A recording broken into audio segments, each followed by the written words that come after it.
Have you ever caught yourself thinking, am I too old to chase that spark I used to feel? Maybe you wondered if the dreams and passions you had in your younger years still have a place in your life now that you're over 60. If that sounds like you, let me tell you something. You're not alone, and you're already a gem just for asking that question. Welcome to Happiness After 60, where we're all about embracing life with joy, purpose, and a little bit of courage at any age. Today, we're diving into something special. 3 things that, if you still want to do them after 60, make you absolutely shine. These aren't just random goals or bucket list items. They're ways of living that keep your heart young, your mind sharp, and your spirit soaring. So, grab a cozy seat, maybe a cup of tea, and let's explore what makes you a gem for holding on to these desires. First, let's talk about the desire to keep learning something new. You know that feeling when you discover something fascinating, like a new hobby, a piece of history, or even how to use that tricky smartphone app. That curiosity doesn't have an expiration date. If you're over 60 and still itching to learn, you're a rare and beautiful soul. Learning keeps your brain buzzing and your life vibrant. Think about Susan, a 68-year-old friend of mine, who decided last year to take up watercolor painting. She'd never held a paintbrush before, but she signed up for a local art class, fumbled through the first few sessions, and now creates stunning landscapes that hang in her living room. She told me, I thought I was too old to start, but every brushstroke feels like I'm rediscovering myself. That's the magic of learning. It's not about being perfect. It's about the joy of growth. You don't need to enroll in a college course or master quantum physics to keep learning. Start small. Maybe you've always wanted to cook Italian dishes from scratch. Watch a YouTube tutorial, pick up a simple recipe for homemade pasta, and give it a try. Or perhaps you're curious about genealogy and want to trace your family tree. Libraries and online platforms like Ancestry.com make it easier than ever to dive in. The key is to pick something that lights you up, even if it feels a little intimidating at first. Set aside 15 minutes a day to explore it.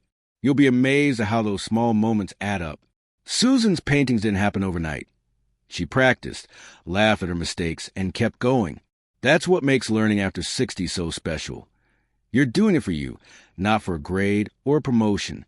Now, learning isn't just about picking up new skills. It's also about staying open to new perspectives. Maybe you've always had a certain way of seeing the world, but you're willing to listen to a different viewpoint, whether it's from a younger family member or a thought-provoking podcast. That openness is a gift. It keeps you connected to the world and to the people around you. I recently met a 72-year-old named Tom who started attending community lectures on climate change. He admitted he didn't know much about it before, but he wanted to understand what his grandkids were so passionate about. Now, he's the one leading family discussions on sustainability, and his grandkids think he's the coolest. If you're still eager to learn, whether it's a skill, a hobby, or a new way of thinking, you're already shining brighter than you know. As we think about keeping our minds active, it's natural to wonder about keeping our bodies moving, too. That brings us to the second thing that makes you a gem. Want to stay active and embrace physical movement, no matter how small it seems. Let's dive into that next, because it's not about running marathons. It's about finding joy in motion.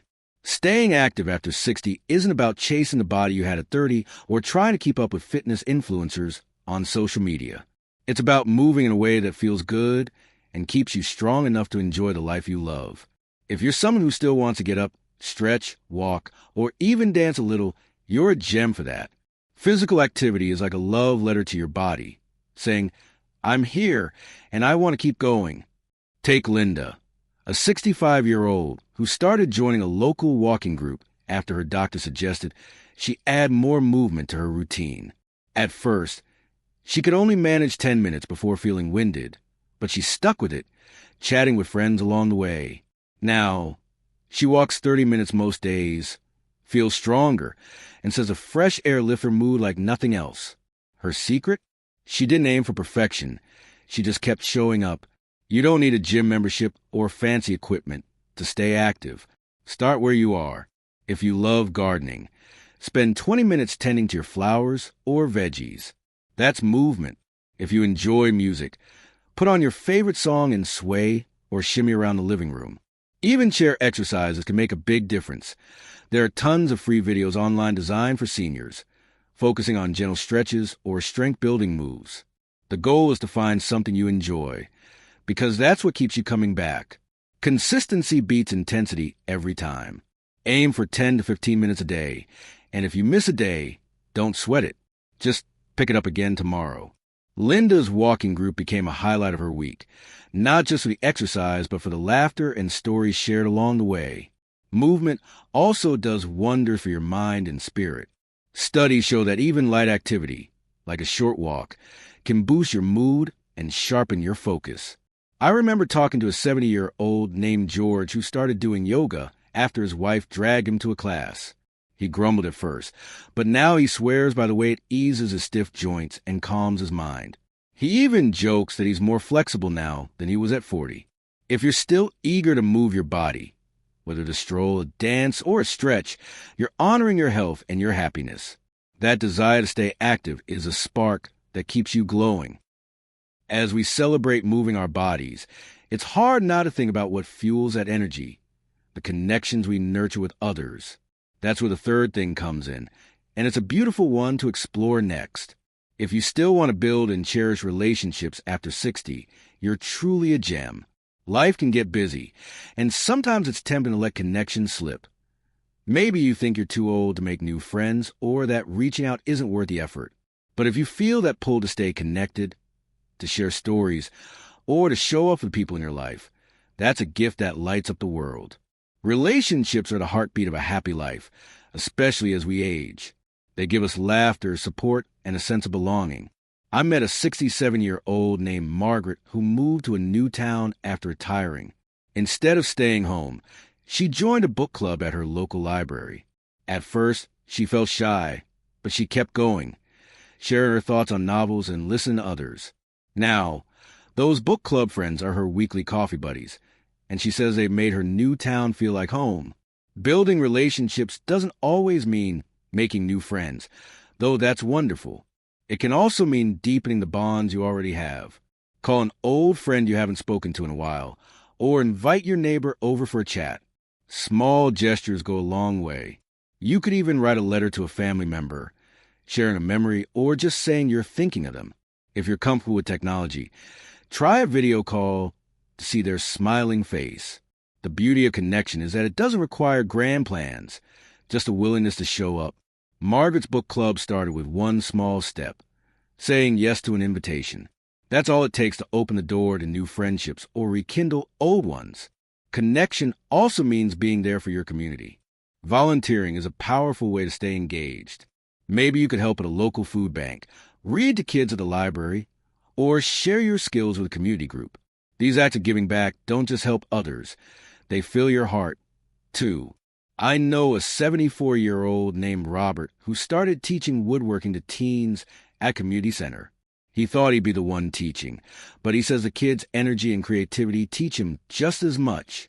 If you're still eager to connect, whether with friends, family, or your community, you're weaving a tapestry of love and meaning that makes life richer. As we reflect on the beauty of relationships, it's clear how learning, staying active, and connecting all weave together to create a vibrant life. Let's bring it all home with some final thoughts on why these desires make you a gem. These three things, wanting to learn, to stay active, and to nurture relationships, are more than just habits. They're a testament to your spirit, your resilience, and your love for life. If you're over 60 and still feel that spark to try new things, move your body, or reach out to others, you're a gem because you're choosing to live fully, no matter your age.